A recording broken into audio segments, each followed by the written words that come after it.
திருச்செந்தூர் கோயில் கும்பாபிஷேகத்தில் தமிழில் மந்திரங்கள். ஹைகோர்ட்டில் தமிழக அரசு உறுதி.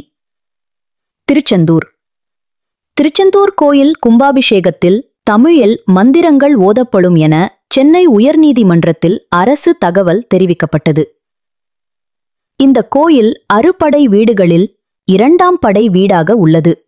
தூத்துக்குடி மாவட்டம் திருச்செந்தூரில் உள்ள செந்திலாண்டவர் கோயிலில் வரும் ஜூலை 7ஆம் தேதி கும்பாபிஷேகம் நடத்தப்படுகிறது.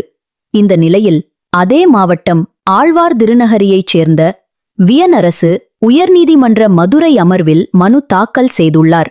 அந்த மனுவில் கூறியிருப்பதாவது: திருச்செந்தூர் கோயில் கும்பாபிஷேகம் ஜூலை 7ஆம் தேதி நடைபெறுகிறது. இந்த கும்பாபிஷேகத்தை தமிழில் நடத்தக் கோரி அதிகாரிகளிடம் மனு அளித்தேன். இதுவரை பதில் இல்லை.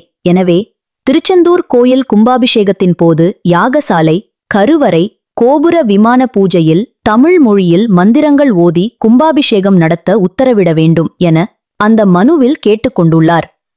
இந்த மனு நீதிபதிகள் SM சுப்பிரமணியம், AT மரிய கிளாட் ஆகியோர் அமர்வில் விசாரணைக்கு வந்தது. அப்போது அரசு தரப்பில் யாகசாலையில் மந்திரங்கள் ஓதுவது தொடங்கி திருமுறை பாடுவது, திருப்புகழ் பாடுவது, 64 ஓதுவார்கள் பூஜை செய்வது ஆகிய நிகழ்வுகள் தமிழ் மொழியில் நடைபெறும் என கூறப்பட்டது. இதை பதில் மனுவாக தாக்கல் செய்ய நீதிபதிகள் உத்தரவிட்டனர். திருச்செந்தூர் கோயில் கும்பாபிஷேகம் தொடர்பாக நிலுவையில் இருக்கும் மனுக்களுடன் சேர்த்து ஜூலை 2ஆம் தேதி விசாரணைக்கு பட்டியலிட உத்தரவிட்டனர். திருச்செந்தூர் சுப்பிரமணிய சுவாமி கோயிலில் ஜூலை 7ஆம் தேதி கும்பாபிஷேகம் நடைபெறுகிறது. அன்றைய தினம் கும்பாபிஷேக நேரத்தை மாற்றக் கோரி சிவராம சுப்பிரமணிய சாஸ்திரி உயர் நீதிமன்ற மதுரை அமர்வில் மனு தாக்கல் செய்தார். இதை விசாரித்த உயர் நீதிமன்றம் கும்பாபிஷேக நேரத்தை முடிவு செய்ய சபரிமலை மேல்சாந்தி தலைமையில் குழு அமைத்து உத்தரவிட்டது. இதையடுத்து அந்த குழு கூடி ஜூலை 7இல் காலை 6:15 முதல் 6:50 வரை கும்பாபிஷேகம் நடத்த முடிவு செய்தது.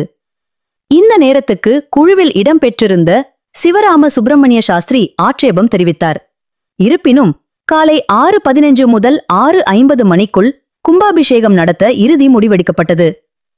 இந்நிலையில் கும்பாபிஷேக நேரத்தை மாற்றக் கோரி உயர் நீதிமன்ற மதுரை அமர்வில் சிவராம சுப்பிரமணிய சாஸ்திரி சீராய்வு மனு தாக்கல் செய்தார்.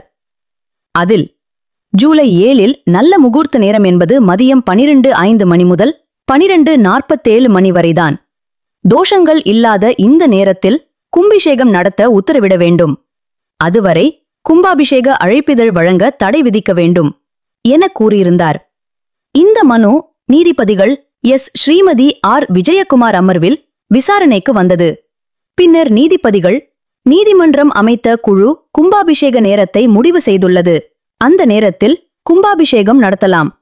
கோயில் கும்பாபிஷேகத்தை பொறுத்தவரை கோயில் தலைமை குருக்கள் குறிக்கும் நேரம்தான் முக்கியம்.